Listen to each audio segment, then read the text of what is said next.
You do a good job of it. I love telling your story. Oh, hi, everyone. Hello, live streamers. Hello, everybody here in person at Concord, at our beautiful Concord Enlightenment Expo, our very first time in Concord, and we're so excited to be here.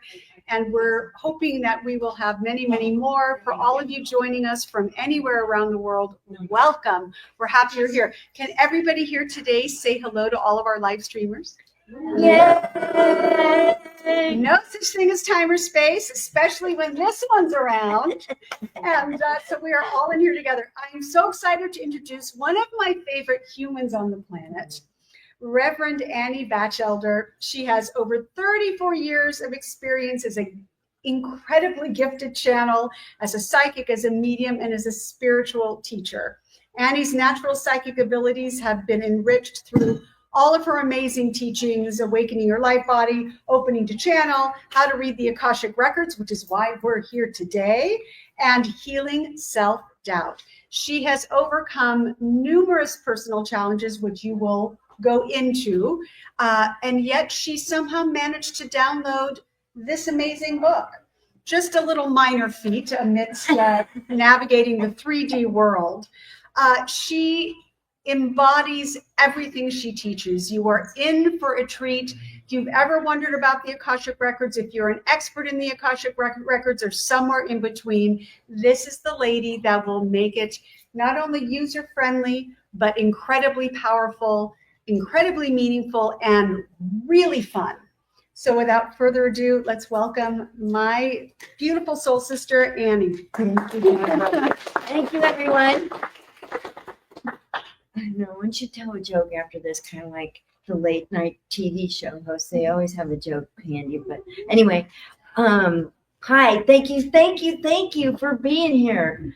Who here is really like curious about what's the soul thingy about? Like, it seems important, but is it like, yeah, it's important to you? Anybody else? Soul, do you feel like you have to get to know what this is in this lifetime, like in order to like get to the next step?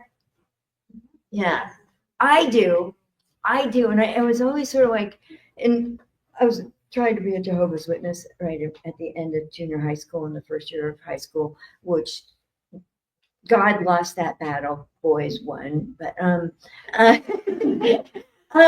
but it was like I all of a sudden I'm like responsible for this fictitious or shadow like thing called your soul, and it's got to be saved. But nobody gave me any handbook about responsibility or what do you do? What does that mean? You know, nobody gave me any instructions, for Pete's sake. And so I felt like, well, that's it. You know, I'm just going for the party plan. And that worked for a number of years, and then it didn't. I'm a card-carrying member of Alcoholics Anonymous. Thank you very much. So, and along the way, you know, I still have this feeling like I got to get to know this. And growing up in Marin County, when I was 17, my first therapist was a psychic, of course. It wasn't yours? Like, and so during that first session, there was all this amazing energy going on, like in my second and third chakra, real yellow and orange. And it had the texture of like the way sunlight looks on a pool, where it's glinting and the lines on top of the pool are sunlight glowing on the bottom of the floor of the pool. Like it was amazing. I'm like, what is this? And she says, well, if I say something like Christ light, does that mean anything to you? And I'm like, yeah, it does. And not because I had a lot of information about Christ. If anything, I had a deficit of information about the Christ and Christ light. But the tag, the name, the title made sense. And I could work with that. You know, so that was my introduction to the light. And it's always been about the light. It's always about the energy. What is the light doing? What is happening in my crown chakra? I mean, right now, it's buzzing. And, you know, how is that affecting my physical body? How's it affecting my energy systems? How is it shifting my perspective? And the light always seems to do that for me. And if anything, if you walk away from here, I would like you to know even more about the light that you are. Because my guides have taught me about how to embody your soul's light. Who knew there was an eighth chakra? That was a surprise to me. And okay, you have a lot of experience. You come up here and co-chair with me. No, it's good. I love it. Thank you. It totally welcome. Anyway, so there's the eighth chakra, and that's the soul chakra. And that soul chakra contains all the coding for the personality, so that this body and this personality can carry out the soul's mission in this life on this planet at this time. And so embodying that soul's light, just bring it in tip to toe, have every cell get a taste of that light, because every cell has a corresponding reflecting spark. And so it's like, the words they're using is joyous mayhem. And this is a new moon. It's a really good, powerful new moon. I had to do a little research on the new moon because I'm not an astrologer. But and I was like, oh well, this is important. And so, and have you felt like a lot of changes? Like people are making big changes in their lives right now. I mean, that's what's going on. I'm person after person after person I'm reading for are like, I gotta step out of the old pattern. I gotta do something different. I gotta really take action on what's in front of me. And they do, and they feel better. They're happier. Isn't that the point? If it doesn't make you happy, I mean, really, it's enough to have to lift weights, right? And get all sweaty. And and smell that way. Anyway, having a body is a very interesting challenge. But the way things are working with the way the planets are right now, we are really having to wake up. We're having to answer. We're having to respond. It's kind of being pulled from us. Anyway, and the soul consciousness, I think, is on that menu. And for me, it's always been about the soul. And when I started channeling, my teachers were Sunea Roman and Dwayne Packer, and they wrote that book way back in the early 80s called Opening to Channel. I was like, she recognizes it? No, some people do. If you do, you're probably my age. I'm a woman of a certain age, right? And but what they taught was get calm, get in a meditative state, and then open the back of your head and neck, and bring in a high guide whose purpose harmonizes with your soul purpose, with your personal purpose on the planet.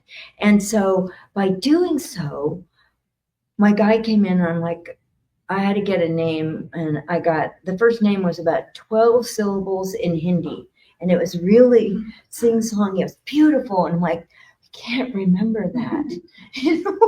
I can't maintain this connection and the calmness. And, like, give me something I can work with. So second sitting, I got Anubis.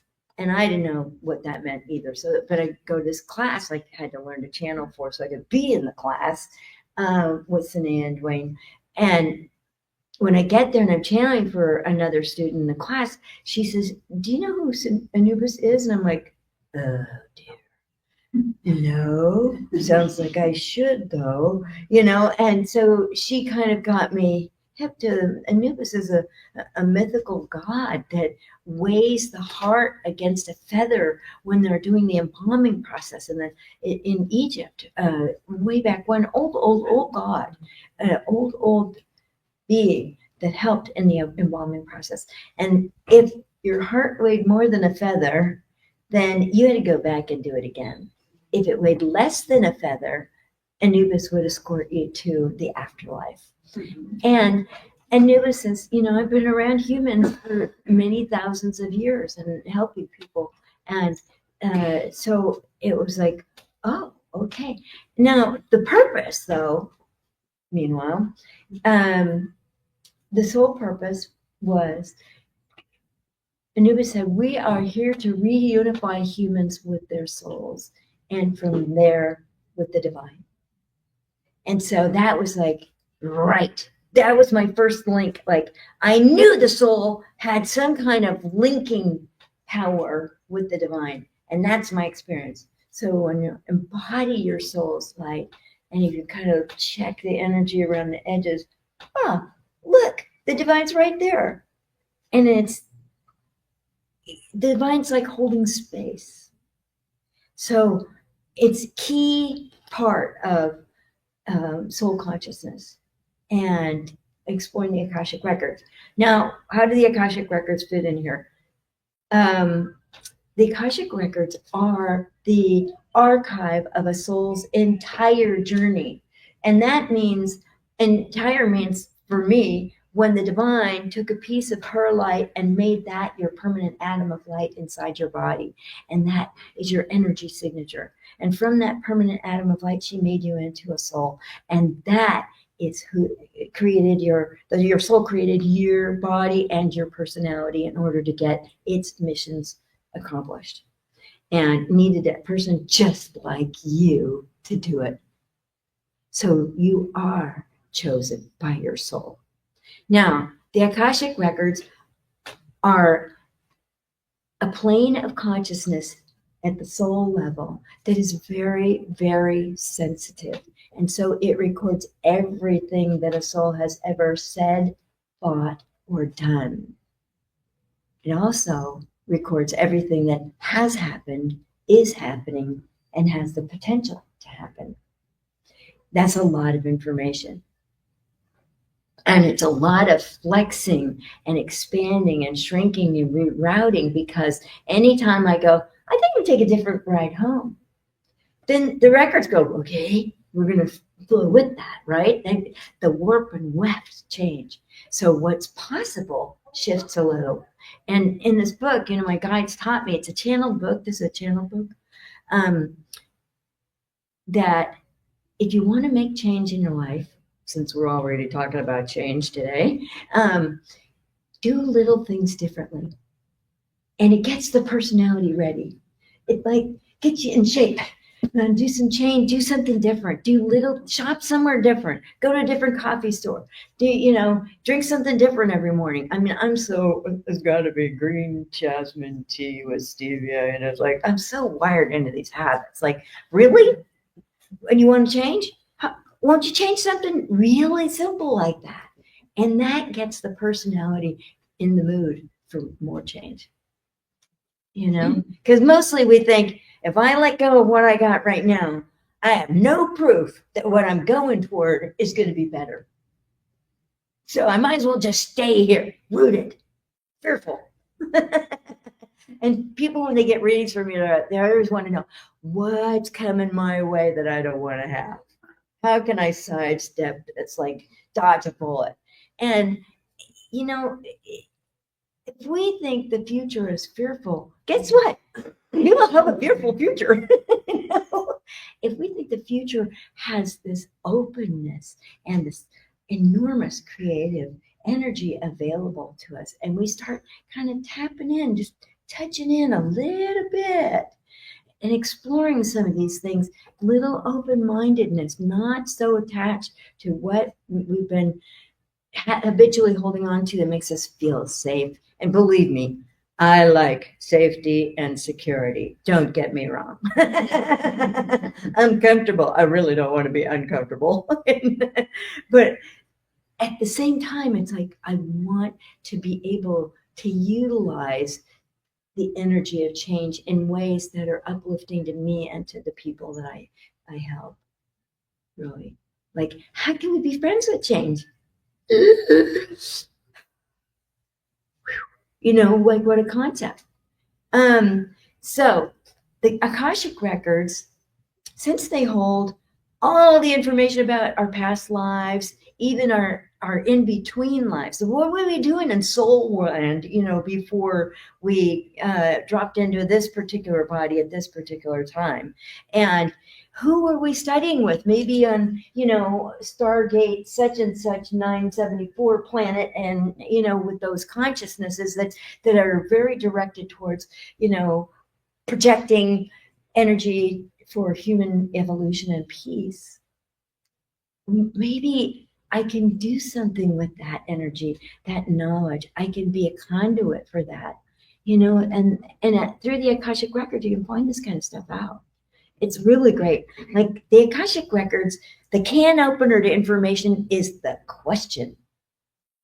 And rather than asking yes or no questions, thank you very much. That'll be $85. And gave you a yes or a no. That's what you asked. But we can go, why is this good for me? How has this given me strength to evolve? What does it do for others? How, why, and what are great words to start questions with in order to get real information, to get like a download. And we like downloads. That has a good rep nowadays, right? And believe me, I like a good download too. That makes life feel like, oh, this is the edge of fun. This is the new. This is exciting. This is new energy flowing through me and new information, and it's fulfilling. It makes all the drudgery worth it. Okay, I'm going to do my dishes again. So the Akashic Records, page 12 in chapter 2 has a lot of good information just about what the Akashic Records are about. And chapter 1 is the introduction, channeled by the Akashic beings of light, who are my guides in the Akashic Records. And they started this. I went to take a writing class, and I thought, I'm going to learn how to write really good marketing and advertising. So you'll all want to come and have readings with me, and I'll become a famous psychic. Well, the first day I'm there and we're writing, I got the intro to this book, and I'm like, wait a minute. No, nobody told me there was a book.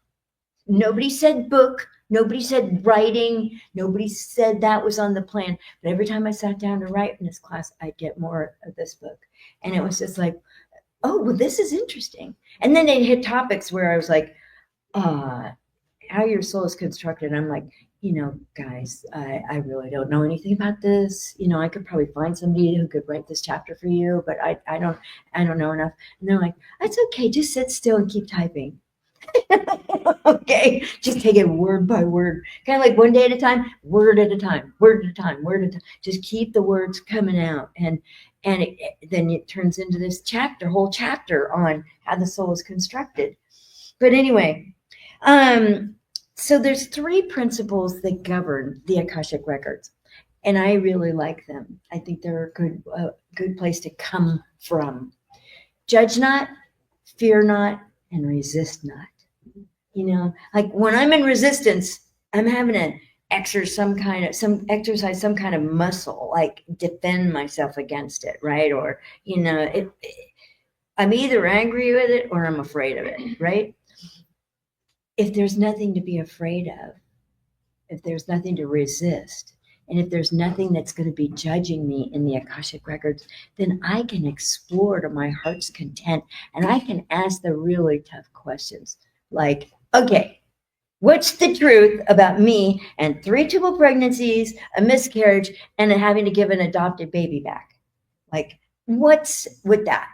I mean, looking back, I'm 67 now. This was in my 20s and mid-20s. And it was like, of course, you having children is not going to go with this whole program. Also, being an alcoholic and an addict that had to get sober 24 years ago, I don't think that would have been really good for the kids, do you? So it was worth it to reroute me and back onto a spiritual flat path by utilizing the 12 steps of AA. And that enriched my perspective so that I have more to contribute to other people, and allowed me to love people unconditionally the way they are. Look, you don't need my judgment. You don't need anybody's judgment. You don't even need your own judgment. Let's like soften our hearts and love ourselves unconditionally. We're probably bringing everything we've got to every moment, giving it all we can at this particular moment in time. Maybe it's not perfect. Maybe it's the best I can do. And looking back, I'll go, oh, well, I coulda, woulda, I shoulda. But no, right now, or at that moment, I gave it what I could. And if it was supposed to be different, it would have been. So, the other things about the Akashic Records, they're spiritual, not psychic. So you don't have to be a super intuitive to be able to work in your Akashic Records effectively and get clear, grounded, applicable, practical, useful information. You can learn to open your records and learn things about yourself and others. The other thing about the Akashic Records is you can open the records like of your house or your apartment or your car or your boat or your motorcycle, or maybe you want to buy a piece of land, and what's the energy of this land? What's the history of the land? Does the energy and the history blend with my energy? Can we work together? Can I contribute to it? Can it contribute to me in a harmonious way? Is this land good for me if I'm going to buy it? And opening the records of a house is very interesting because, you can get, there's a leak and a toilet in the back part of the house over there in the back left corner. And, check that out. And you'd be surprised what comes through that is to your advantage, that helps. You can open the records of crystals. I have an aquamarine ring that I used to wear all the time, and I love aquamarine, and so I opened the records of that stone, and I got this whole long story. Like, really, this went back into like the 1700s in Russia, and it was made. It was a big necklace that was made for some wealthy person in high mucky in Russian society back then, and then it was broken up as the society degraded, and they need to move, wealth in different directions and make it transportable and not quite as recognizable. So the stones were all pried out, and this was a piece of one of the stones in that necklace. I was like, oh, really? Wow. Anyway, so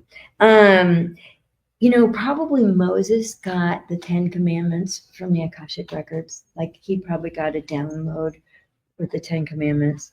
The other thing that's really important about the Akashic Records is it's energy first, information second. So sometimes we're in the records and it's really about the energy. And so when I'm not getting like a lot of words and story or describe to a person when I'm doing a reading, I'll go, what's the energy doing? And then I'll see, oh, they're sending energy to a particular part of this person's body to strengthen it or organize it or put the chakras kind of back in alignment, so there's not one kind of winging out here and one out here, and where you look like a bunch of blocks stacked on each other, but they're like, one bad breath and it's going to go over, it's going to topple. So bring them back together and strengthen them and balance them out and organize the energy. So it, having a sensitivity for the energy and the kind of an awareness to look for what's going on with the energy is very important when you're working in your Akashic Records. And this book teaches you how to do all that. Usually by asking you questions. More questions. Let's see what else. Thank you. One Akashic perspective is, as a soul and as a personality, you have everything you need and nothing you do not need. And even if you're like getting ready to make some big change, like leave that 13-year relationship, even though it's fine, because I mean, this, I'm talking about myself, because I need to do life differently and more in tune with the divine. And I have to have every day be, do this, do that, wear this, don't wear that. Everything has to be communicated from that basis. And everything has to be an expression of divine love. And not that he would poo-poo that at all, but it was just time to leave like that security blanket and be on my own and live on my own terms. Sometimes I go, you're nuts and you just don't know it. That's self-doubt, by the way. That's a very interesting tone of voice for self-doubt, right? Kind of judgy, too. So the records are a safe, sacred sanctuary. And one of the things that makes them a safe, sacred sanctuary is, in my world, you open the Akashic Records, this vast, enormous, endless, infinite plane of energy and information, with a prayer. And I believe in prayer. I believe prayer works. I believe prayer is an action. I believe prayer changes things. I believe prayer puts me in the way of receiving more and more of what I'm really looking for, and deepens my connection to the divine and with my own soul, which is a link to the divine too. But where was I going? It's a safe, sacred sanctuary. And then at the end of my session, whether I'm reading for myself or I'm reading for one of you, which I would love to do, I close the records with a prayer. And so that kind of creates a container. And it really, people will feel safe.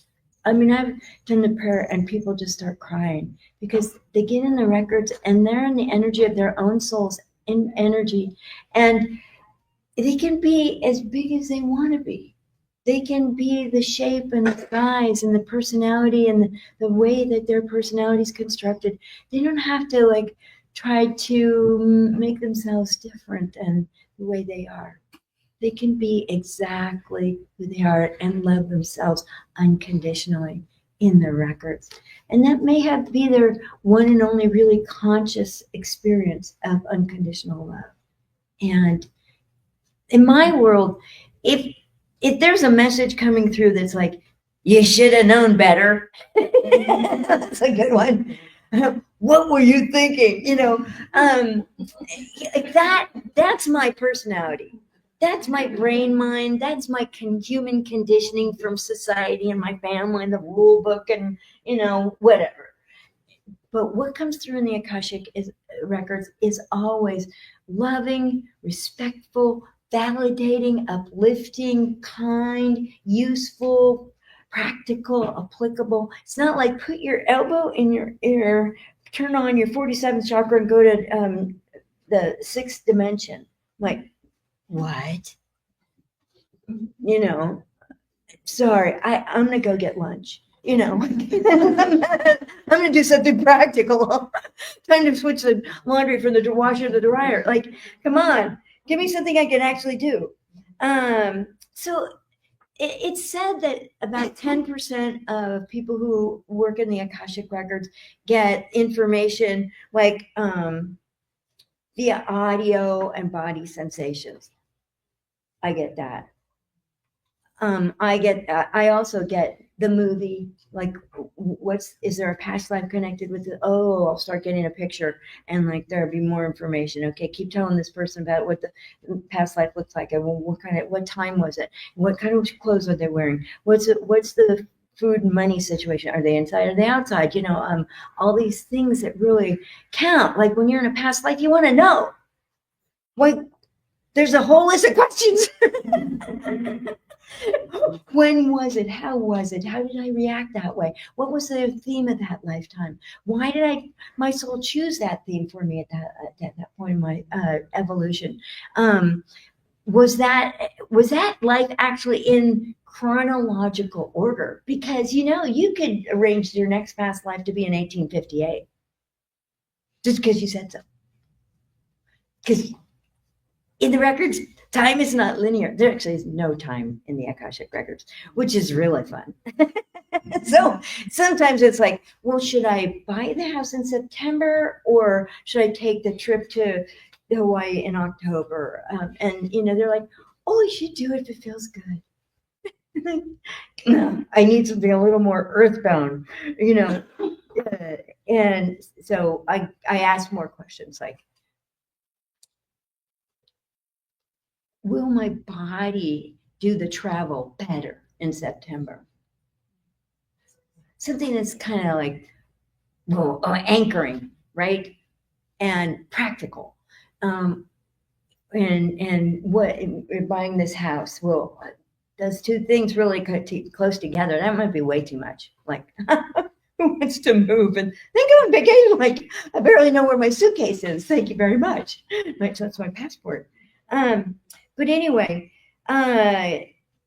concepts in the Akashic Records tend to be like a gift box, and that this is a concept, and you just have to like open the box and really break it down. And what is this concept that you're showing me? How is this important? How does this help me evolve? What does it do for other people? And why is this concept being shown to me at this time in my life? Or at this stage in my life? Asking questions. When I do readings, like I do a ton of them on Zoom, and I'm also here doing readings. You can have an Akashic Records reading for $80. My normal rate is $254 for an hour session. So this is a bargain, and you get all this. And I'm really good at asking questions. You can get, you start me off and I'll run with it, right?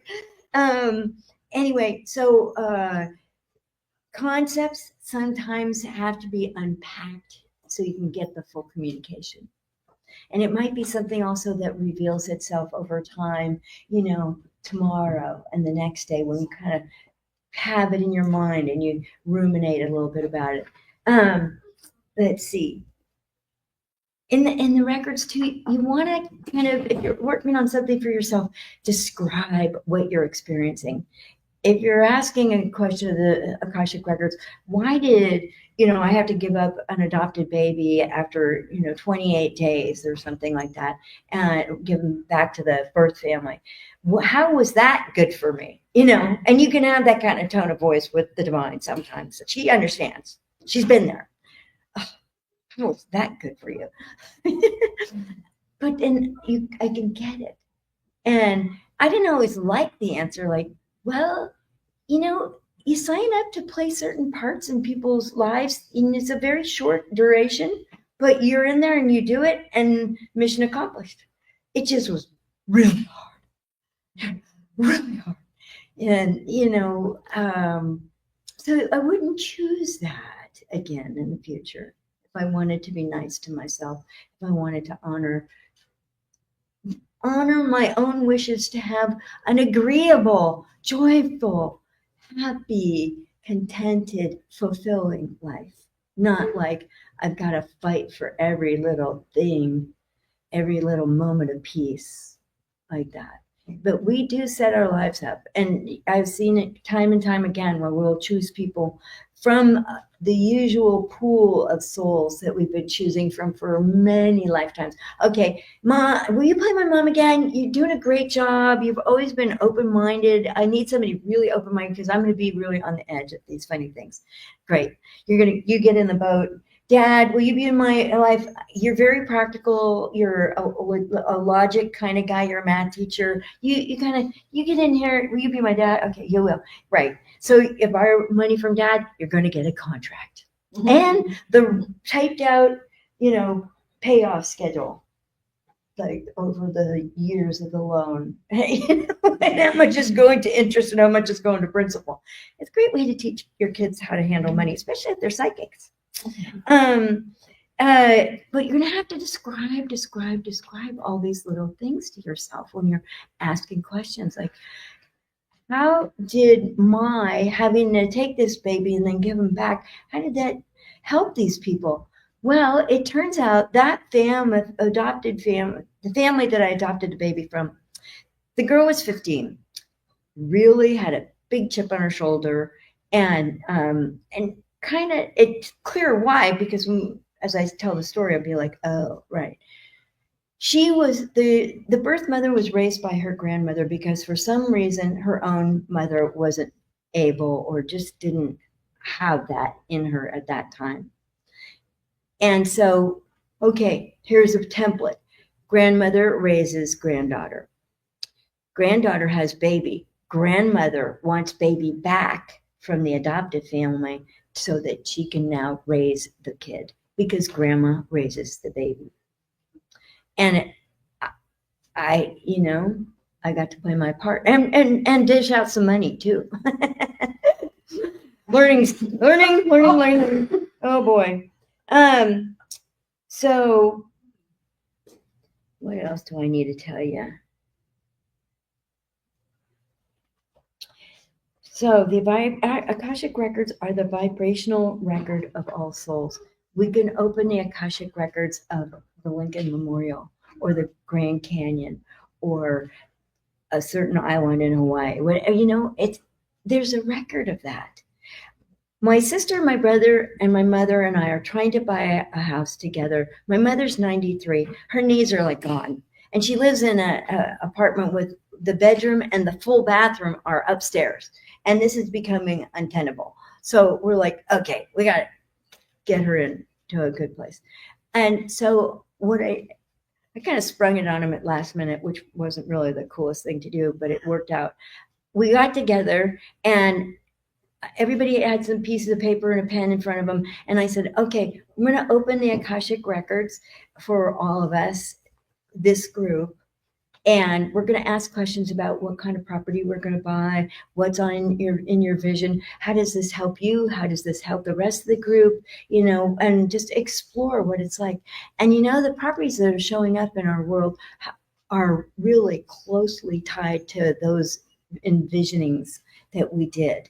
And and everybody's information was so different. My mother's like, well, it has to have window from out or light from that comes through windows in every room. I'm like, I would never think to look for that.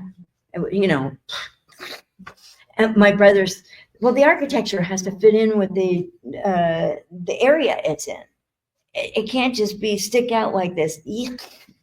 What doesn't fit in this picture? And that's really important to him. And I'm like, well, that's a good idea. And my sister's like, well, we're going to have sort of community here. And she's really good with the communal living thing. She's very versed at that. I'm like, oh, barely stick my toe in there. Not risk it with my family. I like them a lot. That's the good news. But it's still like, I'm probably communally, like, it's a really different move. And yet I want to do this. Anyway, so enough about me. But in the records, all four of us got information, and I had pictures of individual units, and they kind of meet in the middle and pathways that went in different places. And, some of the units were woody and some of them were almost sandy, like desert, and some were, they were very unique and had different purposes in these buildings. And so when we read our notes to each other after I closed the record, it was very revealing, and it's like the different pieces then came together and made a really good big whole picture. And that was a very unique way to work in the Akashic Records. And it was very helpful to everyone in the group, because then it wasn't like I was holding any cards behind my back. I'm just not going to show these. Oh yeah, because I asked, like, one question was, what do you have to let go of in order for this to work out for you and the group? And what came up for me made me cry. It's like, Annie has to stop playing separately. She has to be willing to be part of the group And it's like, let's go for the jugular. Like, you know, but it's true. And since that time, I'm feeling more like I can participate as a member. I'm covering my ass with paper, but I also can do this from an open heart and a trusting heart and know what I need from my siblings in order to go forward. You know, but if we hadn't had that sit down, I don't think we could have done that. So anyway, souls, the Akashic Records are the record of your soul's entire journey. What do you want to know? This book, I'm trying to sell you this book, by the way. Let it not be a secret. This book costs $24. It's 352 pages of really good information. There are Akashic Records exercises that teach you like receiving light from your future self, how to embody your soul's light. And let me look at where's the beginning of that exercise? Healing an undesirable past life. Isn't that it? That sounds good. That might be useful. Receiving life from your, letting yourself out of the judgment jail. Oh yeah. Oh yeah. Let me out of the judgment jail. I need to be in that. Anyway, feeling your soul's light in your body. Anyway, interacting with the space between the 8th chakra, the soul chakra, and the crown chakra. That is a very active space. You can put things in and you can take things out. That has to be useful somehow, right? What a concept. So this is $24. It's also on Audible and the library platforms and a bunch of audiobook platforms. If you ask me, Audible has the best recordings. Some of the other ones, I think I need to get rid of those and re-input. It's a whole thing. You know, for somebody who didn't want to write a book, then I'm learning about publishing and recording the audiobook.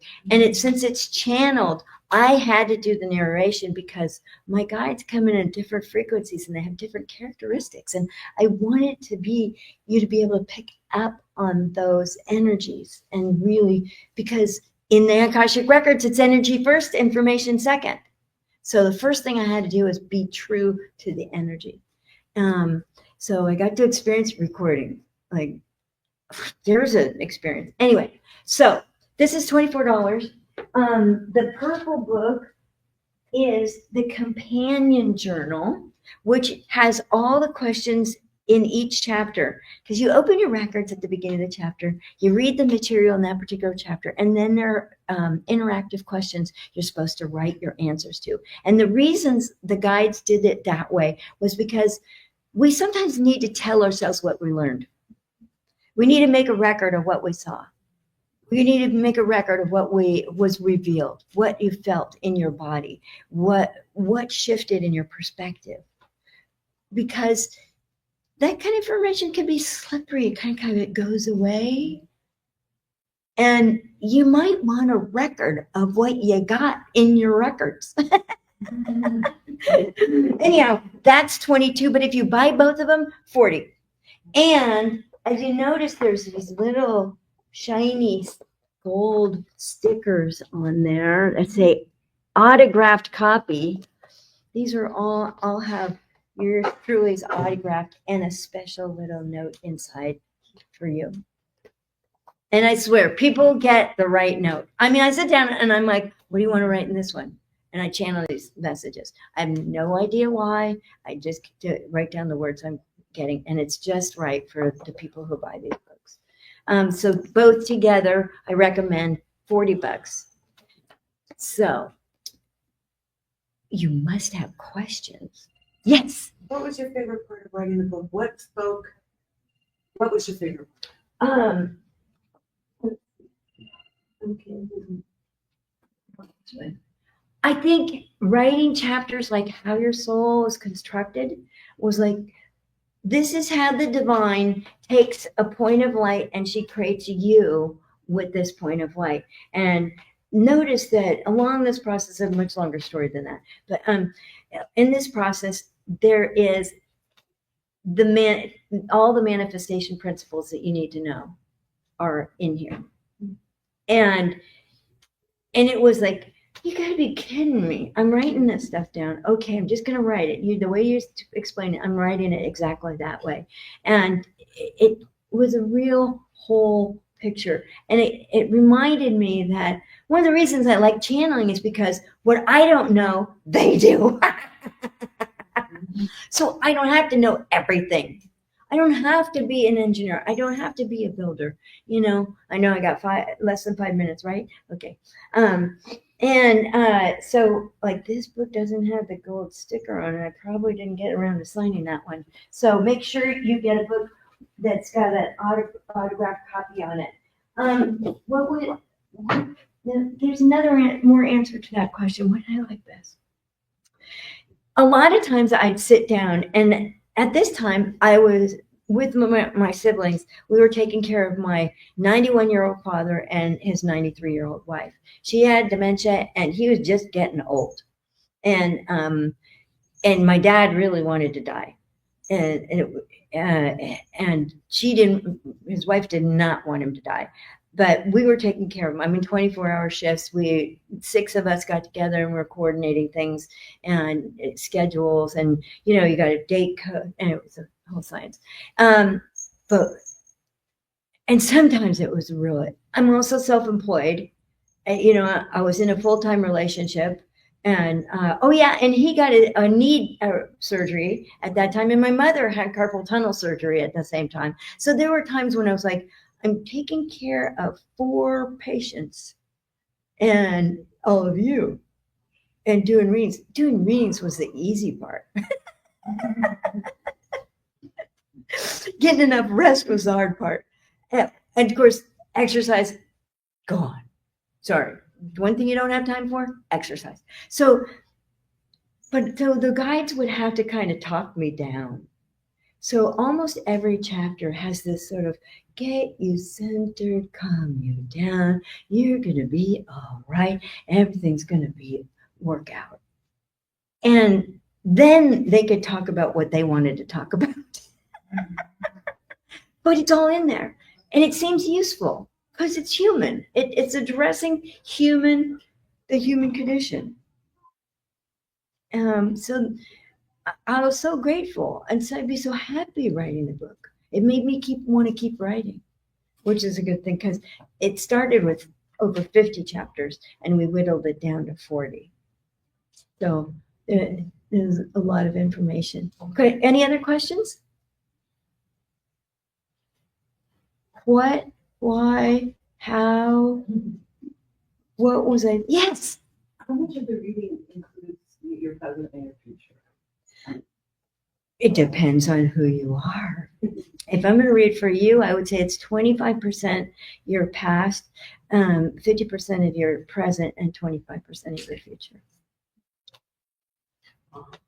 That is not I never even look at them from that perspective. That's an answer to your question. So there's not a formula. I have to go with what I'm being presented with. And I listen to all of my body. Yes. Why do we make it so hard here to elevate ourselves? What the lessons we learn? How come sometimes it's like, damn. Right. Why would I ever choose to do that to myself so I could learn this lesson? Like, what was my soul thinking? In my experience, I learn clearly from difficult situations. If I'm happy-go-lucky, I don't learn much. I'm happy-go-lucky.